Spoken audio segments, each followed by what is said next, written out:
누가복음 19장. 예수께서 여리고에 들어가 지나가고 계셨다. 삭개오라고 하는 사람이 거기에 있었다. 그는 세관장이고 부자였다. 삭개오는 예수가 어떤 사람인지를 보려고 애썼으나 무리에게 가려서 예수를 볼 수 없었다. 그가 키가 작았기 때문이었다. 그래서 그는 예수를 보려고 앞서 달려가서 뽕나무에 올라갔다. 예수께서 거기를 지나가실 것이기 때문이었다. 예수께서 그곳에 이르러서 쳐다보시고 그에게 말씀하셨다. 삭개오야, 어서 내려오너라. 오늘은 내가 내 집에서 묵어야 하겠다. 그러자 삭개오는 얼른 내려와서 기뻐하면서 예수를 모셔드렸다. 그런데 사람들이 이것을 보고서 모두 수근거리며 말하였다. 그가 죄인의 집에 묵으려고 들어갔다. 삭개오가 일어나서 주님께 말하였다. 주님, 보십시오. 내 소유의 절반을 가난한 사람들에게 주겠습니다. 또 내가 누구에게서 강제로 빼앗은 것이 있으면 4배로 하여 갚아주겠습니다. 예수께서 그에게 말씀하셨다. 오늘 구원이 이 집에 이르렀다. 이 사람도 아브라함의 자손이다. 인자는 잃은 것을 찾아 구원하러 왔다. 그들이 이 말씀을 듣고 있을 때 예수께서 덧붙여서 비유를 하나 말씀하셨다. 이 비유를 드신 것은 예수께서 예루살렘에 가까이 이르신 데다가 사람들이 하나님의 나라가 당장에 나타날 줄로 생각하고 있었기 때문이다. 그래서 예수께서 말씀하셨다. 귀족 출신의 어떤 사람이 왕위를 받아가지고 돌아오려고 먼 나라로 길을 떠날 때에 자기 종 10사람을 불러다가 10문화를 주고서는 내가 올 때까지 이것으로 장사를 하여라 하고 말하였다. 그런데 그의 시민들은 그를 미워하므로 그 나라로 사절을 뒤따라 보내서 우리는 이 사람이 우리의 왕이 되는 것을 원하지 않습니다 하고 말하게 하였다. 그러나 그 귀족은 왕위를 받아가지고 돌아와서 은화를 맡긴 종들을 불러오게 하여 각각 얼마나 벌었는지를 알아보고자 하였다. 첫째 종이 와서 말하였다. 주인님, 나는 주인의 한 문화로 10문화를 벌었습니다. 주인이 그에게 말하였다. 착한 종아, 잘했다. 내가 아주 작은 일에 신실하였으니 10거울을 다스리는 권세를 차지하여라. 둘째 종이 와서 말하였다. 주인님, 나는 주인의 한 문화로 5문화를 벌었습니다. 주인이 이 종에게도 말하였다. 너도 5거울을 다스리는 권세를 차지하여라. 또 다른 한 종이 와서 말하였다. 주인님, 보십시오. 주인의 한 문화가 여기에 있습니다. 나는 이것을 수건에 싸서 보관해 두었습니다. 주인님은 야무진 분이라서 맡기지 않은 것을 찾아가시고 심지 않은 것을 거두심으로 나는 주인님을 무서워하여 이렇게 하였습니다. 주인이 그에게 말하였다. 악한 종아, 나는 내 입에서 나온 말로 너를 심판하겠다. 너는 내가 야무진 사람이라서 맡기지 않은 것을 찾아가고 심지 않은 것을 거두어가는 줄 알고 있었지. 그러면 어찌하여 내 은화를 은행에 예금하지 않았느냐. 그랬더라면 내가 돌아와서 그 이자와 함께 그것을 찾았을 것이다. 그리고 그는 곁에 서 있는 사람들에게 말하였다. 이 사람에게서 한 문화를 빼앗아서 10문화를 가진 사람에게 주어라. 그들이 주인에게 말하기를 주인님, 그는 10문화를 가지고 있습니다 하였다. 내가 너희에게 말한다. 가진 사람은 더 받게 될 것이요 가지지 못한 사람은 그가 가진 것까지 빼앗길 것이다. 그리고 내가 자기들의 왕이 되는 것을 원하지 않은 나의 이 원수들을 이리로 끌어다가 내 앞에서 죽여라. 예수께서 이 말씀을 마치시고 앞장서서 걸으시며 예루살렘으로 올라가고 계셨다. 예수께서 올리브산이라 불리는 산에 있는 벳바게와 베다니에 가까이 오셨을 때에 제자 2사람을 보내시며 말씀하셨다. 맞은쪽 마을로 가거라. 거기에 들어가서 보면 아직 아무도 타본 적이 없는 새끼 나귀 한 마리가 매여 있을 것이다. 그것을 풀어서 끌고 오너라. 혹시 누가 너희에게 왜 푸느냐고 묻거든 주님께서 그것을 필요로 하십니다 하고 말하여라. 보내심을 받은 사람이 가서 보니 예수께서 그들에게 말씀하신 그대로였다. 그들이 새끼 나귀를 푸는데 그 주인들이 그들에게 말하였다. 그 새끼 나귀는 왜 푸는 거요? 그들이 대답하였다. 주님께서 그것을 필요로 하십니다. 그리고 그들이 그 새끼 나귀를 예수께로 끌고 와서 자기들의 옷을 나귀 등에 걸쳐 얹고서 예수를 올라타시게 하였다. 예수께서 나아가시는데 제자들이 자기들의 옷을 길에 깔았다. 예수께서 어느덧 올리브산에 내리막길에 이르셨을 때에 제자의 온 무리가 기뻐하며 자기들이 본 모든 기적을 두고 큰 소리로 하나님을 찬양하면서 말하였다. 복되시다. 주님의 이름으로 오시는 임금님. 하늘에는 평화, 지극히 높은 곳에는 영광. 그런데 무리 가운데 섞여 있는 바리새파 사람 몇이 예수께 말하였다. 선생님, 선생님의 제자들을 꾸짖으십시오. 그러나 예수께서 대답하셨다. 내가 너희에게 말한다. 이 사람들이 잠잠하면 돌들이 소리 지를 것이다. 예수께서 예루살렘 가까이에 오셔서 그 도성을 보시고 우시었다. 그리고 이렇게 말씀하셨다. 오늘 너도 평화에 이르게 하는 일을 알았더라면 좋을 터인데 그러나 지금 너는 그 일을 보지 못하는구나. 그 날들이 너에게 닥치리니 너의 원수들이 도성을 쌓고 너를 에워싸고 너를 사면에서 죄어들어서 너와 내 안에 있는 내 자녀들을 짓밟고 내 안에 돌 한 개도 다른 돌 위에 얹혀 있지 못하게 할 것이다. 이것은 하나님께서 너를 찾아오신 때를 내가 알지 못했기 때문이다. 예수께서 성전에 들어가셔서 장사하는 사람들을 내쫓으시며 그들에게 말씀하셨다. 성경에 기록하기를 내 집은 기도하는 집이 될 것이다 하였다. 그런데 너희는 그것을 강도들의 소굴로 만들어버렸다. 예수께서 날마다 성전에서 가르치셨다. 대제사장들과 율법학자들과 백성의 우두머리들이 예수를 없애버리려고 꾀하고 있었으나 어찌해야 할지 방도를 알지 못하였다. 백성이 모두 그의 말씀을 열심히 듣고 있었기 때문이다. 누가복음 20장.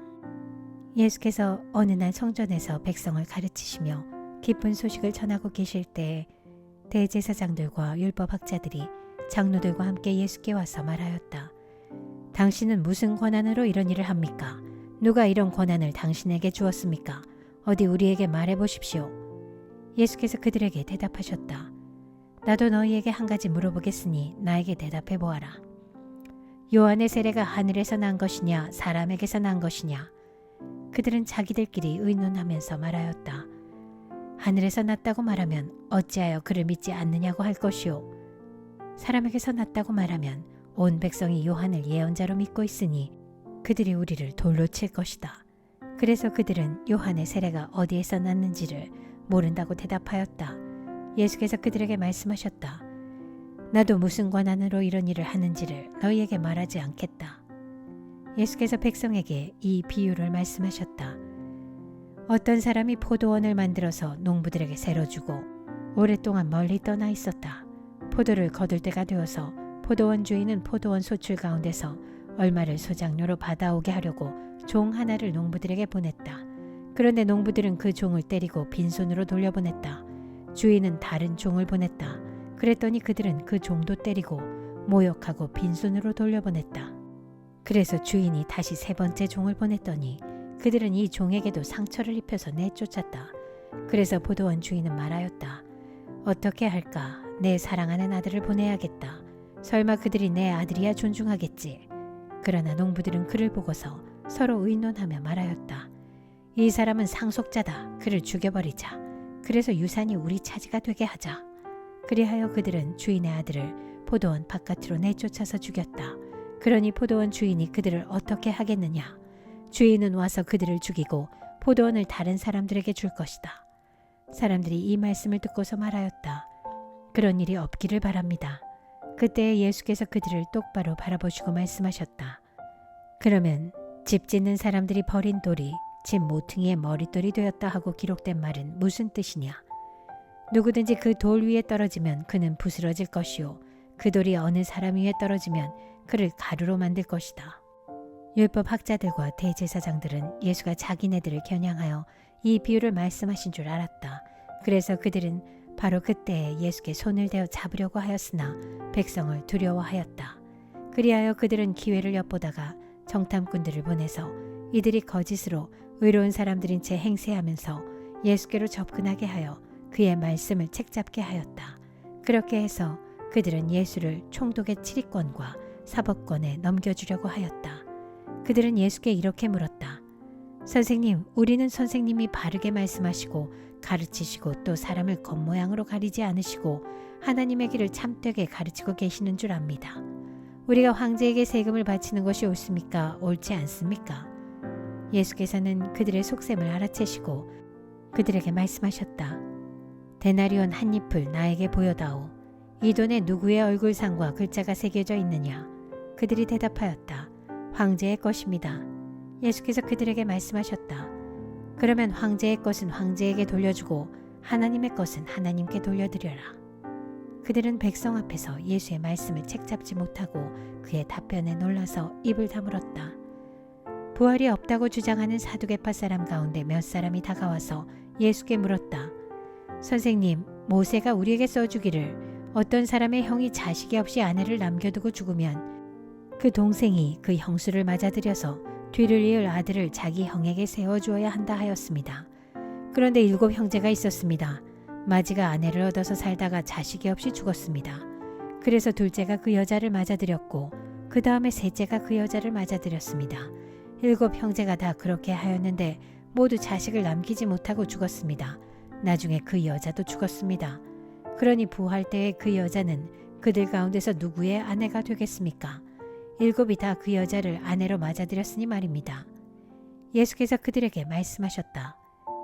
이 세상 사람들은 장가도 가고 시집도 가지만 저 세상과 죽은 사람들 가운데서 살아나는 부활에 참여할 자격을 얻은 사람은 장가도 가지 않고 시집도 가지 않는다. 그들은 천사와 같아서 더 이상 죽지도 않는다. 그들은 부활의 자녀들이므로 하나님의 자녀들이다. 죽은 사람들이 살아난다는 사실은 모세도 가시나무 떨기 이야기가 나오는 대목에서 보여주었는데 거기서 그는 주님을 아브라함의 하나님, 이삭의 하나님, 야곱의 하나님이라고 부르고 있다. 하나님은 죽은 사람들의 하나님이 아니라 살아있는 사람들의 하나님이시다. 모든 사람은 하나님과의 관계 속에서 살고 있다. 이 말씀을 듣고서 율법 학자 가운데 몇 사람이 말하였다. 선생님, 옳은 말씀입니다. 그들은 감히 예수께 더 이상 질문을 하지 못하였다. 예수께서 그들에게 말씀하셨다. 어떻게 사람들이 그리스도를 다윗의 자손이라고 하느냐? 다윗이 친히 시편에서 말하기를 주님께서 내 주께 말씀하셨다. 내가 내 원수들을 내 발 아래에 굴복시킬 때까지 너는 내 오른쪽에 앉아 있어라 하였다. 다윗이 그리스도를 주라고 불렀는데 어떻게 그가 다윗의 자손이 되겠느냐? 모든 백성이 듣고 있는 가운데 예수께서는 자기 제자들에게 말씀하셨다. 율법 학자들을 조심하여라. 그들은 예복을 입고 다니기를 원하고 장터에서 인사받는 것과 회당에서 높은 자리와 잔치에서 윗자리를 좋아한다. 그들은 과부들의 가산을 삼키고 남에게 보이려고 길게 기도한다. 그들은 더 엄한 심판을 받을 것이다. 누가복음 21장. 예수께서 눈을 들어 부자들이 헌금궤에 헌금 넣는 것을 보시고 또 어떤 가난한 과부가 거기에 렙돈 2닙을 넣는 것을 보셨다. 그래서 예수께서는 말씀하셨다. 내가 진정으로 너희에게 말한다. 이 가난한 과부가 누구보다도 더 많이 넣었다. 저 사람들은 다 넉넉한 가운데서 자기들의 헌금을 넣었지만 이 과부는 구차한 가운데서 가지고 있는 생활비 전부를 털어넣었다. 몇몇 사람들이 성전을 가리켜서 아름다운 돌과 봉헌물로 꾸며놓았다고 말들을 하니 예수께서 말씀하셨다. 너희가 보고 있는 이것들이 돌 한 개도 돌 위에 남지 않고 다 무너질 날이 올 것이다. 제자들이 예수께 물었다. 선생님, 그러면 이런 일들이 언제 있겠습니까? 또 이런 일이 일어나려고 할 때에는 무슨 징조가 있겠습니까? 예수께서 대답하셨다. 너희는 속지 않도록 조심하여라. 많은 사람이 내 이름으로 와서 말하기를 내가 그리스도다 하거나 때가 가까이 왔다 할 것이다. 그러나 그들을 따라가지 말아라. 전쟁과 난리의 소문을 듣더라도 두려워하지 말아라. 이런 일이 반드시 먼저 일어나야 한다. 그러나 종말이 곧 오는 것은 아니다. 그때 예수께서 그들에게 말씀하셨다. 민족이 일어나 민족을 치고 나라가 일어나 나라를 칠 것이다. 큰 지진이 나고 곳곳에 기근과 역병이 생기고 하늘로부터 무서운 일과 큰 징조가 나타날 것이다. 그러나 이 모든 일이 일어나기에 앞서 사람들이 너희에게 손을 대어 박해하고 너희를 회당과 감옥에 넘겨줄 것이다. 너희는 내 이름 때문에 왕들과 총독들 앞에 끌려갈 것이다. 그러나 이것이 너희에게는 증언할 기회가 될 것이다. 그러므로 너희는 변호할 말을 미리부터 생각하지 않도록 명심하여라. 나는 너희의 모든 적대자들이 맞서거나 반박할 수 없는 구변과 지혜를 너희에게 주겠다. 너희의 부모와 형제와 친척과 친구들까지도 너희를 넘겨줄 것이요 너희 가운데서 더러는 죽일 것이다. 너희는 내 이름 때문에 모든 사람에게 미움을 받을 것이다. 그러나 너희는 머리카락 하나도 잃지 않을 것이다. 너희는 참고 견디는 가운데 너희의 목숨을 얻어라. 예루살렘이 군대에게 포위당하는 것을 보거든 그 도성의 파멸이 가까이 온 줄 알아라. 그때 유대에 있는 사람들은 산으로 도망하고 그 도성 안에 있는 사람들은 거기에서 빠져나가고 산골에 있는 사람들은 그 성 안으로 들어가지 말아라. 그 때가 기록된 모든 말씀이 이루어질 징벌의 날들이기 때문이다. 그날에는 아이벤 여자들과 젖먹이가 딸린 여자들은 화가 있다. 땅에는 큰 재난이 닥치겠고 이 백성에게는 무서운 진노가 내릴 것이다. 그들은 칼날에 쓰러지고 문 이방 나라에 포로로 잡혀갈 것이요 예루살렘은 이방 사람들의 때가 차기까지 이방 사람들에게 짓밟힐 것이다. 그리고 해와 달과 별들에서 징조들이 나타나고 땅에서는 민족들이 바다와 파도의 성난 소리 때문에 어쩔 줄을 몰라서 괴로워할 것이다. 사람들은 세상에 닥쳐올 일들을 예상하고 무서워서 기절할 것이다. 하늘의 세력들이 흔들릴 것이기 때문이다. 그때의 사람들은 인자가 큰 권능과 영광을 띠고 구름을 타고 오는 것을 볼 것이다. 이런 일들이 일어나기 시작하거든 일어서서 너희의 머리를 들어라. 너희의 구원이 가까워지고 있기 때문이다. 예수께서 그들에게 비유를 하나 말씀하셨다. 무화과 나무와 모든 나무를 보아라. 잎이 돋으면 너희는 스스로 보고서 여름이 벌써 가까이 온 줄을 안다. 이와 같이 너희도 이런 일들이 일어나는 것을 보거든 하나님의 나라가 가까이 온 줄로 알아라. 내가 진정으로 너희에게 말한다. 이 세대가 끝나기 전에 이 모든 일이 다 일어날 것이다. 하늘과 땅은 없어질지라도 내 말은 절대로 없어지지 않을 것이다. 너희는 스스로 조심해서 방탕과 술 취함과 세상살이의 걱정으로 너희의 마음이 짓눌리지 않게 하고 또한 그날이 덫과 같이 너희에게 닥치지 않게 하여라. 그날은 온 땅에 사는 모든 사람에게 닥칠 것이다. 그러니 너희는 앞으로 일어날 이 모든 일을 능히 피하고 또 인자 앞에 설 수 있도록 기도하면서 늘 깨어 있어라. 예수께서는 낮에는 성전에서 가르치시고 밤에는 나와서 올리브산이라고 하는 산에서 지내셨다. 그런데 모든 백성이 그의 말씀을 들으려고 이른 아침부터 성전으로 모여들었다.